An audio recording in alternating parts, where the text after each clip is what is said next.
ಮಾಗಡಿ ತಾಲೂಕಿನ ಕೆಂಪಾಪುರ ಗ್ರಾಮದಲ್ಲಿ ಚಿಲುಮೆ ರವಿಕುಮಾರ್ ಫೌಂಡೇಶನ್ನಿಂದ ಸ್ವಚ್ಛತಾ ಕಾರ್ಯಕ್ರಮ ಮಾಡಲಾಯಿತು. ಸ್ನೇಹ ಪ್ರೀತಿ ವಿಶ್ವಾಸ ಎತ್ತಿ ಹಿಡಿದ ಶ್ರೀಮಂತರು,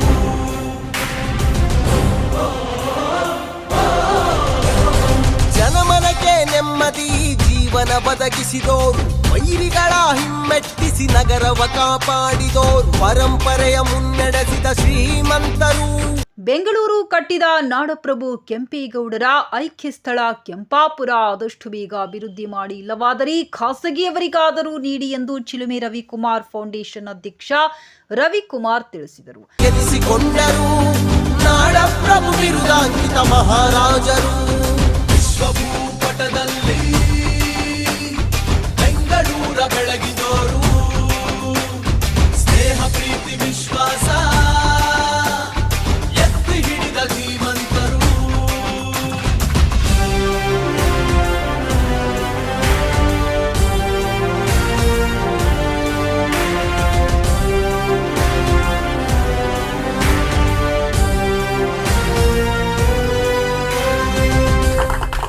ತಾಲೂಕಿನ ಕೆಂಪಾಪುರ ಗ್ರಾಮದ ನಾಡಪ್ರಭು ಕೆಂಪೇಗೌಡ ಐಕ್ಯ ಸ್ಥಳದಲ್ಲಿ ಚಿಲುಮೆ ರವಿಕುಮಾರ್ ಫೌಂಡೇಶನ್ನಿಂದ ಸ್ವಚ್ಛತಾ ಕಾರ್ಯಕ್ರಮಕ್ಕೆ ಚಾಲನೆ ನೀಡಿ ಮಾತನಾಡಿದರು.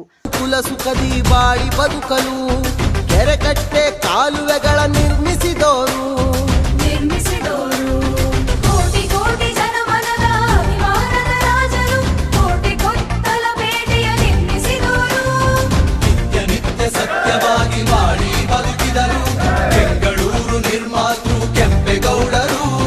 ದೇಗುಲ ದೇಗುಲ ನಿರ್ಮಿಸಿ ನಲ್ಮೆಯ ಧರ್ಮಾತ್ಮರಾಗಿ ನೀತಿ ನಿಯಮ ಹೆಮ್ಮೆಯ ಸಂಸ್ಕೃತಿಗೆ ತಂದವರು. ಬೆಂಗಳೂರು ಕಟ್ಟಿದ ಕೆಂಪೇಗೌಡರು ನಾಡಿನ ಜನರು ಸಾಮರಸ್ಯದಿಂದ ಬದುಕಲು, ಸಮೃದ್ಧಿಯ ಪೇಟೆಗಳನ್ನು ಕಟ್ಟಿ ಬದುಕಲು ಅವಕಾಶ ಮಾಡಿದರು. ಆದರೆ ಬೆಂಗಳೂರು ಜನಕನ ಐಕ್ಯ ಸ್ಥಳ ನೋಡಿ ಕಣ್ಣೀರು ಬರುತ್ತದೆ. ಅಭಿವೃದ್ಧಿ ಇಲ್ಲದೆ ಬೀಳುವ ಸ್ಥಿತಿಯಲ್ಲಿ ಸಮಾಧಿಯ ಜಾಗವಿದೆ. ಕಸ ಬೇಲಿಗಳಿಂದ ವಿಕಾರವಾಗಿ ಕಾಣುತ್ತಿದ್ದ ಸ್ಥಳವನ್ನು ಸ್ವಚ್ಛತೆ ಮಾಡಬೇಕು ಎನ್ನುವ ದೃಷ್ಟಿಯಿಂದ ಚಿಲುಮೆ ರವಿಕುಮಾರ್ ಫೌಂಡೇಶನ್ ಸ್ವಯಂ ಸೇವಕರು ಗ್ರಾಮಸ್ಥರ ಸಹಕಾರದೊಂದಿಗೆ ಸ್ವಚ್ಛತಾ ಕಾರ್ಯಕ್ರಮ ಮಾಡಲಾಗಿದೆ. ಫೌಂಡೇಶನ್ನಿಂದ ಪ್ರತಿ ವರ್ಷ ಸ್ವಚ್ಛತಾ ಕಾರ್ಯಕ್ರಮ ಆಯೋಜನೆ ಮಾಡುವ ಜತೆ ಐಕ್ಯ ಸ್ಥಳದ ಅಭಿವೃದ್ಧಿಗೆ ಶ್ರಮಿಸಲಾಗುತ್ತದೆ ಎಂದರು. ಕೆಂಪಾಪುರದ ಗ್ರಾಮಸ್ಥರಿಗೆ ಮತ್ತು ಚಿಲುಮೆ ರವಿಕುಮಾರ್ ಫೌಂಡೇಶನ್ನ ವಾಲಂಟ್ರಿ ಸದಸ್ಯರಿಗೆ ಹಾಗೂ ಮಾಧ್ಯಮ ಮಿತ್ರರಿಗೆ ಎಲ್ಲರಿಗೂ ಸಹ ಹೃತ್ಪೂರ್ವಕವಾದ ಸ್ವಾಗತ. ಇವತ್ತು ನಾವು ಕೆಂಪಾಪುರ ಗ್ರಾಮದಲ್ಲಿ ಶ್ರೀ ಕೆಂಪೇಗೌಡರು, ನಾಡಪ್ರಭು ಕೆಂಪೇಗೌಡರು, ಧರ್ಮಪ್ರಭು ಕೆಂಪೇಗೌಡರು, ಬೆಂಗಳೂರು ನಿರ್ಮಾತೃ ಕೆಂಪೇಗೌಡರು ಅವರ ಸಮಾಧಿ ಸ್ಥಳ, ಅವರ ಐಕ್ಯವಾದಂಥ ಸ್ಥಳದಲ್ಲಿ ಬಂದಿದ್ದೀವಿ. ಅವರ ಐಕ್ಯವಾದಂಥ ಸ್ಥಳವನ್ನು ಈ ಹಿಂದೆ ನಾವು ಒಂದು ವಾರದ ಮುಂಚೆ ಕೆಂಪೇಗೌಡರು ಸಮಾಧಿ ಸ್ಥಳವನ್ನು ವೀಕ್ಷಣೆ ಮಾಡೋಕ್ಕೆ ಬಂದಿದ್ದೋ. ಆ ವೀಕ್ಷಣೆ ಮಾಡೋಕ್ಕೆ ಬಂದಾಗ ಕೆಂಪೇಗೌಡರು ಸಮಾಧಿ ಐಕ್ಯವಾದಂಥ ಸ್ಥಳ ನೋಡಿ ನಮಗೆ ತುಂಬ ನೋವಾಯಿತು, ಮನಸ್ಸುಗಳಿಗೆ ನೋವಾಯಿತು. ಹಾಗಾಗಿ ಈ ನೋವನ್ನು ನಾವು ಒಂದು 5-6 ಜನ ಸಮಾನ ಮನಸ್ಥಿತಿ ಇರೋವಂಥವ್ರು ಕುಂತ್ಕೊಂಡು ಚರ್ಚೆ ಮಾಡಿದಾಗ ಈ ಸಮಾಧಿಲಿ ಏನು ಈ ಬೆಂಗಳೂರನ್ನು ನಿರ್ಮಿಸಿದಂಥ ಕೆಂಪೇಗೌಡರು, ಬೆಂಗಳೂರನ್ನು ಕಟ್ಟಿದಂಥ ಕೆಂಪೇಗೌಡರು, ಅವ್ರ ಸಮಾಧಿ ನೋಡಿ ನಮ್ಗೆ ನೋವಾಯಿತು. ಈ ಥರ ಇದೆಯಲ್ಲ ಅಂತಹ ವಿಶ್ವಮಟ್ಟದಲ್ಲಿ ಗುರುತಿಸಿರುವಂಥ ಬೆಂಗಳೂರು ಕೆಂಪೇಗೌಡರ ಬೆಂದಕಾಳೂರು ವಿಶ್ವಮಟ್ಟದಲ್ಲಿ ಪ್ರಖ್ಯಾತ ಆಗಿದೆ. ಕೋಟ್ಯಾಂತರ ಜೀವರಾಶಿಗಳಿಗೆ ಅನ್ನ, ಆಹಾರ, ಆರೋಗ್ಯ, ಉದ್ಯೋಗಗಳನ್ನು ಸೃಷ್ಟಿ ಮಾಡಿಕೊಟ್ಟದ್ದು, ಪ್ರತಿ ಮನೆಗಳಲ್ಲಿ ದೀಪ ಬೆಳಗ್ತಾ ಇದೆ. ಅಂತಹ ಕೆಂಪೇಗೌಡರು ಪ್ರತಿಮೆ ನೋಡಿ ನಮಗೆ ನೋವಾಗಿದ್ದರಿಂದ ಅದನ್ನೊಂದು ಸ್ವಚ್ಛತಾ ಅಭಿಯಾನ ಮಾಡಬೇಕು ಮತ್ತು ಸ್ವಚ್ಛತೆ ಮಾಡಬೇಕು. ಕೆಂಪೇಗೌಡರು ಸ್ವಚ್ಛತಾ ಮತ್ತು ಅವರ ಸಮಾಧಿ ಇಲ್ಲಿದೆ ಅಂತ ಎಲ್ಲ ಸಾರ್ವಜನಿಕರಿಗೆ, ಎಲ್ಲ ಜನಮಾನ್ಯರಿಗೂ, ಎಲ್ಲ ಜನರಿಗೂ, ಬೆಂಗಳೂರು ಜನತೆಗೂ ಅಥವಾ ಇಡೀ ಪ್ರಪಂಚದ ಜನತೆಗೆ ತಿಳಿಸೋಕ್ಕೋಸ್ಕರ ಇವತ್ತು ಬಂದು ನಾವು ಈ ದಿವಸ ಕೆಂಪೇಗೌಡರ ಸಮಾಧಿ ಐಕ್ಯವಾದ ಸ್ಥಳ ಕೆಂಪಾಪುರ ಗ್ರಾಮದಲ್ಲಿ ನಿಂತ್ಕೊಂಡು ಅವ್ರ ಸಮಾಧಿ ಸುತ್ತಲೂ ಎಲ್ಲನೂ ಸಹ ನಮ್ಮದು ಸಲಕರಣೆಗಳನ್ನು ತಗೊಂಬಂದು ಸಮಾಧಿಯನ್ನು ಸ್ವಚ್ಛ ಮಾಡಿ ನೀರಿನಿಂದ ತೊಳೆದು ಅದಕ್ಕೆ ಅಲಂಕರಿತವಾಗಿ ಗೌರವಿತವಾಗಿ ಹಿಂದೂ ಸಂಪ್ರದಾಯದಂತೆ ನಮನಗಳನ್ನು ಸಲ್ಲಿಸಿ ನಾವು ಇವತ್ತು ಇಲ್ಲಿ ಬಂದಂತಹ ಗ್ರಾಮಸ್ಥರಿಗೆ ಆರೋಗ್ಯ ದೃಷ್ಟಿಯಿಂದ ಸಂಜೀವಿನಿ ಲೆಡ್ಡನ್ನು ಕೊಟ್ಟಾದ್ಮೇಲೆ ಎಲ್ರಿಗೂ ತಿಂಡಿಗಳನ್ನು ಅರೇಂಜ್ ಮಾಡಿ ನಾವು ಇವತ್ತು ಶ್ರೀಮಾನ್ಯ ಕೆಂಪೇಗೌಡರನ್ನು ನೆನೆಸ್ಕೊಂಡು ಇವತ್ತಿಲ್ಲಿ ಸ್ವಚ್ಛತಾ ಕಾರ್ಯಕ್ರಮನ ಮಾಡ್ತಿದ್ದೀವಿ. ನಮಗೆ ಈ ಕಾರ್ಯಕ್ರಮವನ್ನು ನಡೆಯಲು ಅನುವು ಮಾಡಿಕೊಟ್ಟಂತಹ ಇದೇ ಗ್ರಾಮದ ಕೆಂಪಾಪುರದಾಗ ಎಲ್ಲ ಗ್ರಾಮಸ್ಥರಿಗೂ ಹಾಗೂ ಈ ದೇವಸ್ಥಾನದ ಅರ್ಚಕರಿಗೂ ಹಾಗೂ ಚಿಲುಮೆ ರವಿಕುಮಾರ್ ಫೌಂಡೇಶನ್ನ ವಾಲಂಟ್ರಿ ಸದಸ್ಯರಿಗೂ ಎಲ್ರಿಗೂ ಸಹ ಅದಷ್ಟು ಅಲ್ಲದೆ ನಮ್ಮ ಮಾಧ್ಯಮ ಮಿತ್ರರೆಲ್ಲ ಬಂದು ನಮ್ಮ ಸಹಕಾರ ಮಾಡಿದ್ದಾರೆ, ಅವ್ರಿಗೂ ಸಹ ತುಂಬ ಹೃದಯದಿಂದ ಧನ್ಯವಾದಗಳನ್ನು ಸಮರ್ಪಿಸ್ತೀನಿ. ಈ ವರ್ಷವೂ ಈ ಸತಿ ನಾವು ಹೇಳ್ದು ಉದಾಹರಣೆ ಏನು ಅಂತಂದರೆ, ಇದಕ್ಕೊಂದು ಕಾರ್ಯಕ್ರಮಕ್ಕೊಂದು ನೇಮ್ ಇಟ್ಟಿದ್ದೀವಿ. ಬೆಂಗಳೂರು ಜನಕನ ಜನ್ಮೋತ್ಸವ 516. ಬೆಂಗಳೂರು ಜನಕನ ಜನ್ಮೋತ್ಸವ 516 ಯಾಕೆ ಅಂದರೆ 516ನೇ ಜಯಂತಿ ಅಂತ ಇದೇ ತಿಂಗಳ 27ನೇ ತಾರೀಕು ಜಯಂತಿ ಆಚರಣೆ ಮಾಡ್ತಾರೆ. ಸರ್ಕಾರದ ಮಟ್ಟದಲ್ಲಿ ಮತ್ತು ರಾಜ್ಯದ ಜನತಾ ಮಟ್ಟದಲ್ಲಿ ಎಲ್ಲರೂ ಸಹ ಎಲ್ಲ ಕಡೆಗಳಲ್ಲೂ ಜಯಂತಿ ಆಚರಣೆ ಮಾಡ್ತಾರೆ. ಆದರೆ ನಾವು ಜಯಂತಿ ಮಾಡೋದು ಬಿಟ್ಟು ವಿಶೇಷವಾಗಿ ಪ್ರತಿ ವರ್ಷ ಇದು 516ರಿಂದ ಪ್ರಾರಂಭವಾಗಿದೆ.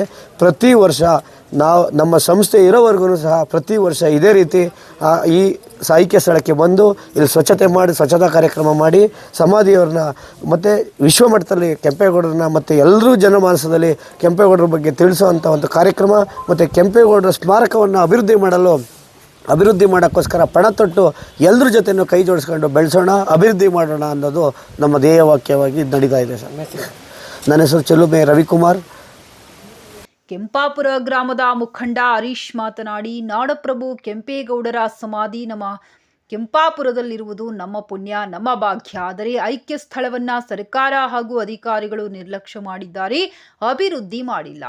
ಚಿಲುಮೆ ರವಿಕುಮಾರ್ ಫೌಂಡೇಶನ್ನಿಂದ ನೂರಾರು ಸ್ವಯಂ ಸೇವಕರು ಆಗಮಿಸಿ ಸ್ವಚ್ಛತೆ ಮಾಡಿ ಜನ್ಮದಿನಾಚರಣೆಗೆ ಐಕ್ಯ ಸ್ಥಳ ವೈಭವವಾಗಿ ಕಾಣಲು ಶ್ರಮಿಸಿರುವುದು ಸಂತೋಷವಾಗಿದೆ ಎಂದರು.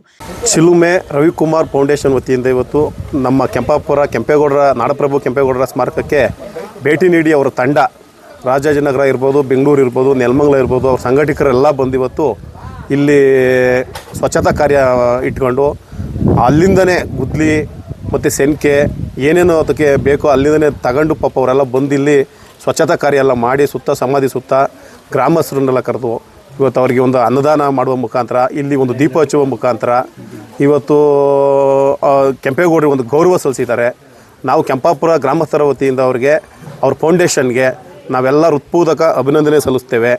ಆಮೇಲೆ ನಾಡಪ್ರಭು ಕೆಂಪೇಗೌಡರು ಕಟ್ಟಿದಂಥ ಈ ಕೆಂಪಾಪುರ ಸ್ಮಾರಕ ಇರೋದು ನಮಗೆ ಹೆಮ್ಮೆಯ ವಿಷಯ. ನಮ್ಮೂರಲ್ಲಿ ಇದು ಆದಷ್ಟು ಬೇಗ ಸರ್ಕಾರ ಗಮನ ತಗೊಂಡು ಇಲ್ಲಿ ಎಷ್ಟೋ ಜನಕ್ಕೆ ಮನೆ ಇಲ್ಲಿ ಆ್ಯಕ್ಚುಲಿ ಸ್ವಯಂ ಪ್ರೇರಿತವಾಗಿ ಮನೆ ಇದ್ದಂಥ ಜಾಗ ಇದು ಗರಂ ಠಾಣ ಸುತ್ತಮುತ್ತ ಇದ್ದಿದ್ದು ಮಧ್ಯದಲ್ಲಿ ಕೆಂಪೇಗೌಡ ಸಮಾಧಿ ಇದ್ದಿದ್ದು.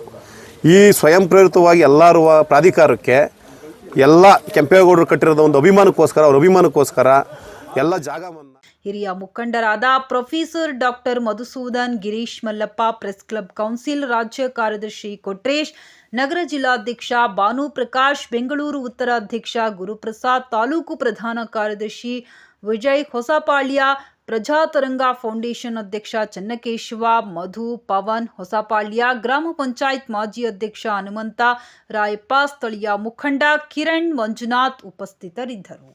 ಕುಮಾರ್ ಅವರಿಗೆ ಒಳ್ಳೆ ಧನ್ಯವಾದ ಆಗಲಿ. ಒಳ್ಳೆ ನಮಗೆ ಇಲ್ಲಿ ರೈತರಿಗೆ ಒಳ್ಳೆ ಸಂತೋಷ ಆಯಿತು.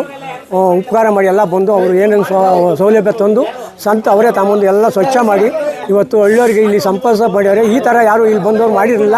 ಮಾಡ್ಕೊಂಡು ನಮ್ಮನೆ ಹೊಂಟೋಗೋರು. ಇವತ್ತು ನಮಗೂ ರೈತರಿಗೆಲ್ಲ ಸಂತೋಷ ಆಯಿತು ಇವ್ರು ಮಾಡಿರೋದು. ರವಿಕುಮಾರ್ ಅವ್ರಿಗೆ ಸಂತೋಷ.